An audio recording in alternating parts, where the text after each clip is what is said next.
Welcome to 100 Days of Skills and Certification, a very short review I do of the last 100 certificates I've received while studying online. Today is day 27 and we're looking at a beautiful certificate received from Google through the Coursera platform on operating systems and you becoming a power user. This is a very detailed course, quite lengthy, and it talks about how to become a special and a power user in the Linux and Windows operating systems.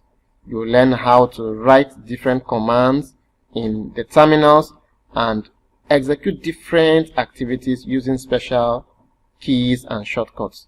So I highly recommend this course for anyone that wants to be very proficient in the usage of Linux and the Windows operating systems.